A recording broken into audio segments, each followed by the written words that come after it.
Boa noite, professor. É... Deixar eu concluir aí. Com relação ao jogo, Rogério, eu tinha perguntado em outras coletivas que era até, muitas vezes, o torcedor contestando a gente de perguntar para você sobre chute fora da área. E eu falava, Rogério, por que não chuta? Até brinquei, falei, pô, é proibido chutar e tal. E o senhor respondia assim, não, eu quero que chute, mas na hora certa e tal. E nos dois jogos, são 3 chutes de fora da área e 3 gols. A falha do João no chute do Caio, e agora o Juba e o Michel. Eu queria que você falasse a respeito disso, porque coincidentemente é após a parada, né? E vem esses gols de chute de fora da área. Boa noite. Antes da parada, o último gol é de um chute fora da área do Michel, contra o Red Bull também. Então, antes da parada, pós-parada. Boa noite a todos, primeiro, um prazer estar aqui com vocês. Eu acho que hoje o Atlético também defendeu bem a área, né? É um time muito forte fisicamente. Quando você procura o confronto físico, que não é o ponto talvez forte, mas que foi surpreendente até de alguns jogadores que não tem. Everton Ribeiro, para mim, fez um jogo fisicamente falando, diferente do que eu vejo sempre, foi uma entrega. Ademir fez um jogo fisicamente falando, não estou falando da parte técnica, velocidade. Então, assim, eu acho que dentro da área estava um pouco mais difícil chegar. E hoje o Juba acerta o chute que ele acertou na trave no último jogo.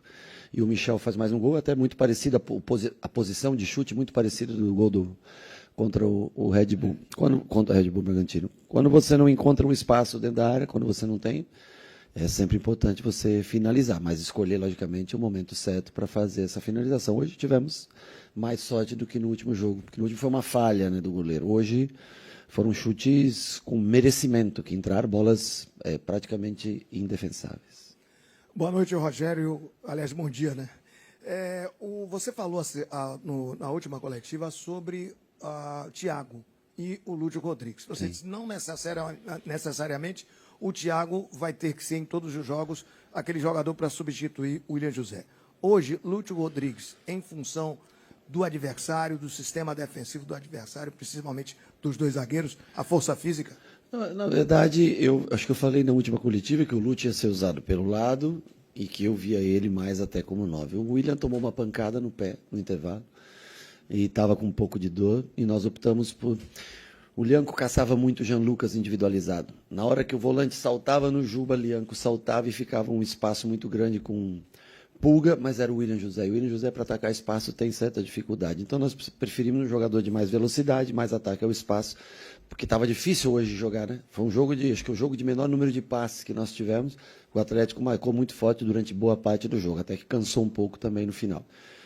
E aí entra o Lúcio. Eu achei que era o dia de colocar o Lúcio, dar mais minutos para ele, mesmo sendo parte do jogo fazendo como 9, parte do jogo pós-entrada do Cauli, saindo para a direita para jogar como um segundo atacante, né? Mas aí é treino, a gente tem variado essas funções, eu quero dar minutos para ele, eu quero que ele ganhe cada vez mais confiança, e ele já provou que ele pode jogar nessa função à frente, e quando precisar, ou quando tiver oportunidade, também pode jogar pelo lado. E a função que ele entrou hoje foi mais para atacar esse espaço, que o William não tem essa característica, e pela pancada, numa falta, achei bem violento, uma tesoura no meio do campo, onde o William sai com bastante dor no pé e ficou na dúvida de ter condições para voltar ou não para a partida. Boa noite, professor. Parabéns pelo triunfo. Mais uma vez, o Bahia é um eterno gol de Raudinei, né? O gol aí agora do Michel, com a camisa 15. E a gente veio da frustração de um gol tomado à euforia de um gol feito no último minuto. O que é que foi dito depois? Qual o sentimento que se tem após esse triunfo com suco de Bahia dentro da Fonte Nova? De que você não pode desistir nunca, que o torcedor tem que estar sempre do nosso lado, que é um time que eu acho que não merecia sofrer o gol, pelo que jogou, com todo o respeito. Eu acho que seria frustrante não sair vencedor do jogo de hoje, mas o gol está no pacote. Foi o único chute, praticamente, única bola, né? As outras duas que teve finalização, uma saiu desviada para escanteio, e a outra acho que até que estava impedida, uma bola que enfiaram. Então, assim, tinha o vento. O Marco ficou um passo à frente do que o padrão pede para essa bola. E acontece, toma o gol, o Hulk bate muito bem na bola, o vento a favor, a bola abre e cai. Ele até tenta esse lance, eles batem muito esse escanteio Atlético, usando o Lianco no segundo pau, e ele estava no segundo pau com marcação individualizada. E ela cai dentro do gol porque o vento está favorável para quem bate naquele setor, a bola fechada. Acontece, agora não era merecido. E nós não deixamos de lutar até o final. Literalmente hoje até o último segundo, né? Porque o gol é feito a não sei quantos segundos faltavam para o último minuto do relógio girar. Eu acho que isso mostra acho que a briga, a luta, mesmo não tendo um time tão forte fisicamente, o fato de nunca desistir do jogo. E principalmente com a força da nossa torcida em casa, nunca desistir no jogo. Por isso que não pode vaiar o goleiro durante. Você pode protestar o que você quiser ao final do jogo. Mas durante não faça, porque você imagina um profissional como você, trabalhando. Aí você escreve uma coluna, uma crítica, e o cara, no meio da tua coluna, você começa a gritar no teu ouvido e vai, puta, é difícil. Claro, eu entendo, não quer tomar gol, não quer, é difícil aceitar, tudo tal. Mas é legal a torcida, o reconhecimento depois do torcedor que logo em seguida aplaudiu, porque eu nunca vi um profissional durante um momento de tensão melhorar com gritos ou com vaias. Nunca vi, em toda a minha carreira. Então acho que legal o torcedor ter comprado pós um momento de decepção, o incentivo ao Marco no final, o aplauso que teve para ele, e nós temos que seguir trabalhando, não podemos se lamentar por um erro individual, porque isso acontece aos montes no futebol. Rogério, boa noite. Confesso que foram poucos jogos que eu vi você tão enérgico hoje à beira do campo, né? Acho que até tomou um cartão amarelo ali no finalzinho. Puto, na verdade, porque a arbitragem... Eu não vou falar de arbitragem, mas hoje desculpa, não condiz com o que foi o jogo. Com todo respeito, o Sintra veio aqui, nos tratou super bem, conversou, foi extremamente educado, tudo tal, mas foi um desastre. A arbitragem no jogo, para mim, foi um desastre. Desculpa, interrompi você. Não, tranquilo. Assim, em relação até o jogo, né, Enérgico pegando a bola ali para repor durante a partida, né? Sim. No finalzinho da partida, depois do gol sofrido de empate. Fala um pouco sobre isso, né? Comemorou o gol bastante, a gente não tinha visto você assim. Nós não podemos se entregar nunca, não podemos deixar. E aqueles, talvez, os segundos que adiantaram antes do relógio virar, talvez tenha sido numa bolinha com reposição rápida e tudo. Então, assim, é importante. Acho que fisicamente Jean Lucas foi um monstro hoje. Sem bola, Jean Lucas, com bola pode ter cometido erros. Everton Ribeiro parecia um garoto jogando hoje de intensidade. Eu acho que o Lute entrou melhor nesse jogo do que no último. Ademir foi fantástico. Os caras não deixaram de lutar. E que esse seja o espírito de sempre. Daqui 60 e poucas horas nós estamos aqui de novo. E nós temos que contar com o apoio do torcedor e nós temos que ter o mesmo espírito. Ganhar ou perder é do jogo. O espírito, esse é inegociável. Boa noite, Rogério. Você escolheu colocar o Michel e o Cauli um minuto exatamente antes do gol de empate do Atlético Mineiro. Mas você passou um pouquinho de tempo mais enquanto eles esperavam para entrar. Você deu instruções para o Michel. Eu queria saber o que é que você falou e se isso teve algum impacto no gol que ele fez. Aí seria querer lucrar muito com a situação da minha parte. Eu não coloquei no minuto antes do gol. O árbitro permitiu, depois de 2 saídas de bola, tiro de meta, ele não deixou fazer a troca. Lateral, a bola girou. Lateral, ele não deixou fazer a troca. E aí, depois que saiu o escanteio, a gente faz a troca e é um gol olímpico. O que eu falei para o Michel é que no último jogo ele entrou, baixou um pouco demais, ficou um dente muito para baixo da nossa segunda linha, tentando dizer para ele que ele observasse a distância entre primeira e segunda linha na hora de marcar a linha abaixo, que era onde a gente se postou quando a bola não estava, quando nós não conseguimos mais pressionar, e o Cauli para ele deixar o Lúcio por um lado com Kaique pelo outro, e ele fazer essa flutuação, por ser um time que marca muito individualizado, com muita caça, talvez o Cauli, saindo da marcação, conseguisse gerar uma superioridade, já que todos já estavam cansados na parte final do jogo. Mas com relação ao gol, seria extremamente pretensioso da minha parte de ter qualquer... O mérito é total da característica do jogador que fez um gol antes da parada no último jogo.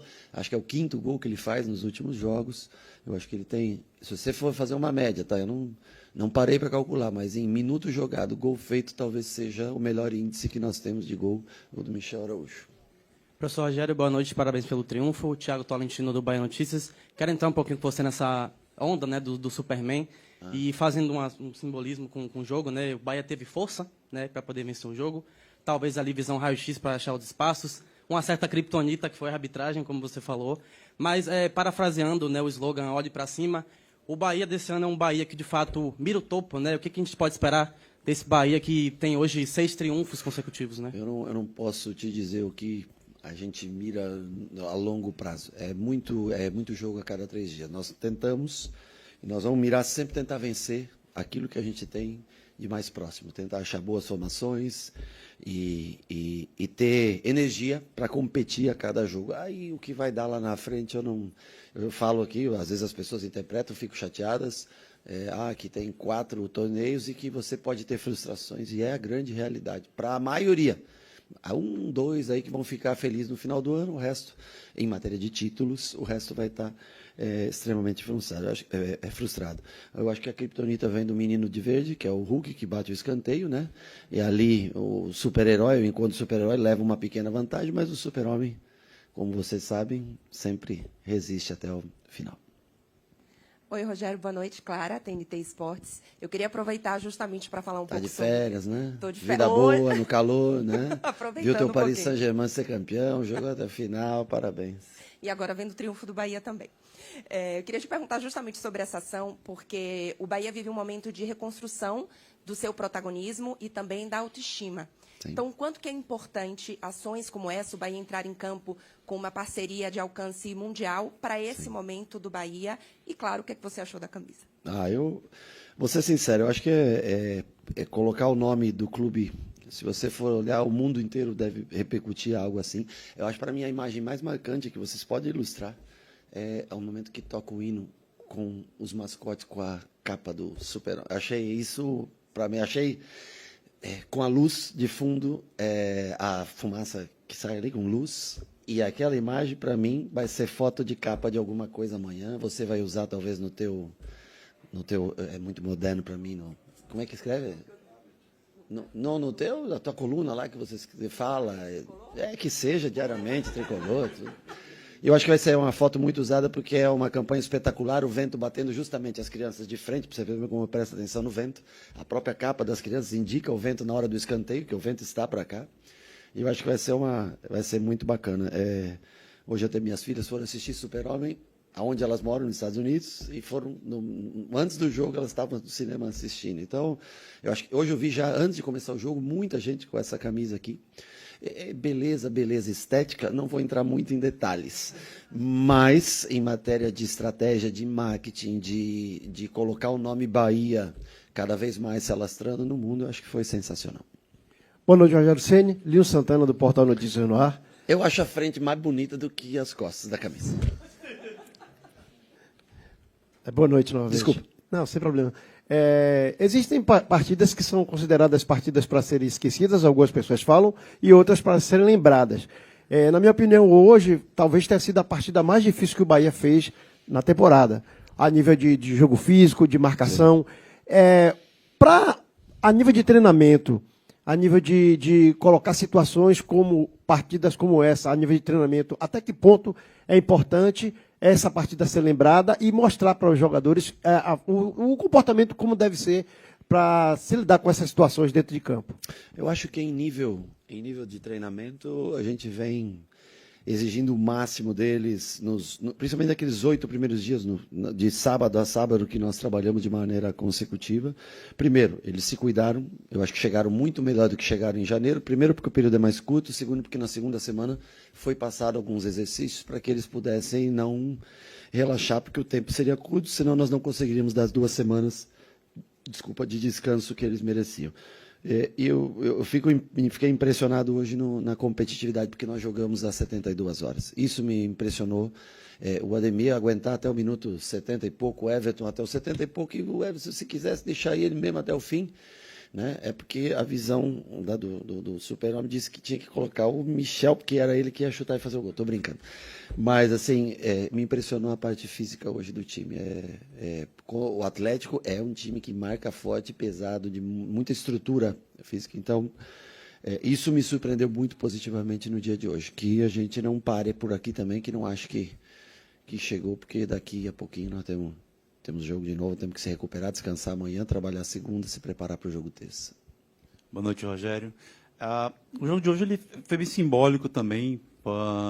Você pega um adversário de G6, o potencial de G6, no momento que o Bahia se estabelece, mais ou menos nessa zona para disputar um campeonato, mas tendo pela primeira vez, talvez, nessa nova era, a dificuldade de trabalhar, ter que trabalhar outras competições, né? Sim. E organizar elenco.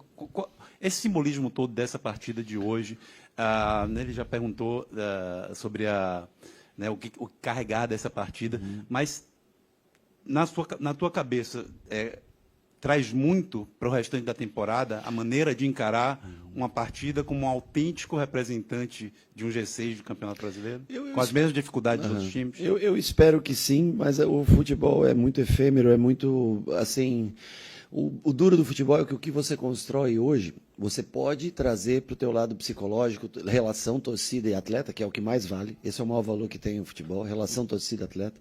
Pode trazer muita confiança, pode trazer mais energia da torcida. Mas o campeonato vai dizer, os jogos vão dizer, as competições vão dizer, ela é construída no dia a dia, ela é construída cada vez que você entra. Não te dá crédito para você relaxar. Uma vitória como essa é emocionante, mas não lhe dá crédito para o dia seguinte você mudar o teu espírito de competitividade. Mas eu acho que hoje é importante porque nós não teremos rodada de Campeonato Brasileiro no meio de semana. Nós, Bahia, né? Mas os outros terão. Nós não teremos rodada no Campeonato Brasileiro na semana que vem, no meio, nos outros terão. Se a gente não vence esse jogo hoje, eu acho que nós iríamos cair muitas posições devido a 2 jogos a menos nas 4 rodadas que reinicia o campeonato, que são os jogos de Inter e Vasco, é isso, né? Que serão transferidos, que foram cancelados. Então, para isso era muito importante esses pontos. Hoje nós igualamos a campanha do ano passado, de início, que foi um bom início, muito bom início de campeonato. A única diferença, por exemplo, na próxima rodada, no ano passado nós vencemos. E nós temos um jogo muito pesado que se tornou o Fortaleza nos seus domínios no próximo jogo de Campeonato Brasileiro. Mas que a gente consiga ultrapassar melhor as dificuldades que nós tivemos no ano passado, em determinados momentos, que a gente consiga uma campanha melhor nesse restante. Porque hoje é igualado uma campanha de 13 rodadas, com 24 pontos, que a gente consiga, na somatória geral, ter uma média melhor de pontos do que foi o ano passado. Mas importantíssima a vitória no sentido psicológico, de alma, coração e conexão com o torcedor. Isso é fantástico. Rogério, parabéns pelo triunfo. Foi um triunfo realmente que relembrou a todos nós aqui que estamos falando um pouco da antiga Fonte Nova, onde tínhamos o xarel, as pessoas entravam em campo após os 40 minutos do segundo tempo. Mas vamos lá, você falou um pouco sobre a questão do sistema tático, né? O Bahia é muito sólido no sistema tático, evoluiu bastante do ano passado para cá, e o Juba, especialmente, tem uma participação muito importante ali com o Mingo pelo lateral esquerdo. Como é que você enxerga? Porque você fez algumas mudanças ainda no segundo tempo, que o esquema tático não foi alterado. Então mostra a maturidade dos atletas na obediência tática dentro do campo, sobretudo defendendo com 10 atrás da linha da bola.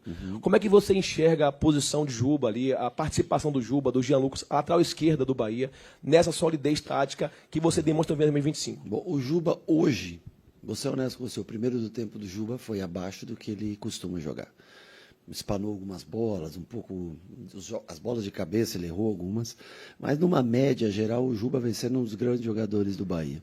E quando ele joga, no caso como hoje foi, com 2 pontas, né, construindo um pouco mais por dentro, ele é um jogador de muita inteligência, de sair às vezes por dentro ou desocupar o espaço para que Pulga desça e Jean ataque. Aqui hoje as pessoas vão estudando e vão, né? Hoje eles encaixaram bem essa marcação. E como nós não tínhamos um centroavante de velocidade, dificultou um pouco o espaço, que ficou o espaço. E existia o espaço. E nós vimos o espaço. E eu falei com o Santi do espaço, mas nós não tínhamos a característica. No segundo tempo, nós já tínhamos essa característica com o Lúcio. Mas o Juba é um jogador que dá equilíbrio, bons passes. Na falta ele precisa melhorar um pouco, porque está tendo bastante oportunidade, não tem acertado. Mas em matéria de construção de jogo, ele não é o melhor lateral de marcação que tem aí por aí. Mas em matéria de inteligência de jogo, ele é um menino que consegue transferir para campo, sentir o jogo bastante. Então, no segundo tempo, eu acho que ele foi bem melhor que no primeiro tempo. No primeiro tempo, ele foi abaixo. Boa noite, Rogério. Retomar até o ponto anterior da pergunta anterior, quando você cita que um jogo como esse, pouca coisa você extrai nesse sentido de jogo mesmo, questões táticas e tal, por causa dos detalhes dele. Mas a nível de resultado e a nível de interatividade, como você falou, da relação torcida-jogador, retomar um campeonato difícil, retomar vários campeonatos, como é o caso do Bahia, que é pior do que os outros, né? São 4 campeonatos. Vencendo campeonatos distintos diante de sua torcida. Recuperando um espaço que no início desse brasileiro foi perdido, empatando com o Corinthians, com o Mirassol. Qual a importância dessa retomada e, tão importante quanto isso, essa comparação que você fez? Hoje foi atingida a mesma pontuação do ano anterior. Abre um leque para não só melhorar o que foi feito no ano anterior, mas ter atenção para a sequência também? Bom, eu só no começo da tua pergunta, eu não falei que a gente extrai, taticamente, a gente extrai muita coisa. Eu acho que até foi uma aula defensiva tática da maneira como é diferente. Então, eu entendo que taticamente, que foi isso que você colocou, eu acho que nós extraímos sempre muita coisa. Mas é claro que a maneira como foi construído o resultado, faltando 7 segundos para acabar o jogo, isso tem um valor agregado com o torcedor fantástico. Isso traz a torcida para o próximo jogo, traz a paz espiritual dos jogadores, traz a vontade de vir trabalhar num próximo dia, a vontade de vencer e viver novamente essa situação. Então, acho que esse é o principal. Além do que, dentro do Campeonato Brasileiro, lhe traz uma coisa que é muito importante, que são pontos. Porque vai chegar um dia que você não vai conseguir o resultado. E você acumular pontos, se manter. Eu acho que hoje a gente vai para terceiro, mesmo tendo até 2 jogos a mais que alguns times, 1 jogo a mais que alguns outros times, o número igual de jogos com outros times, mas o fato de pontuar dentro de casa, eu acho que pode ser uma primeira ou segunda melhor campanha como mandante. Acho que isso é importante, são 7 jogos. 7 jogos com 5 e 2, né? Com 17 pontos de 21. Isso é muito positivo. Isso mostra que o torcedor tem que estar com a gente, tem que estar presente. Nós temos que botar 30, 35, 40, 45 mil pessoas a cada jogo. Claro que é difícil, com 3 jogos no espaço de 6 dias, ninguém tem grana para gastar tanto dinheiro para estar aqui. Mas se a gente puder, e todo mundo com São João, aí gastou bastante, viajou, você foi mesmo, não sei para onde, comeu um negocinho que você falou. Então, nós precisamos estar aqui, o torcedor, que ele mostra que faz diferença. O gramado precisa melhorar um pouquinho ainda, molhar um pouquinho mais ele, bola correr um pouquinho mais, mas a presença do torcedor ela é importantíssima para a nossa sequência. Boa noite, senhores.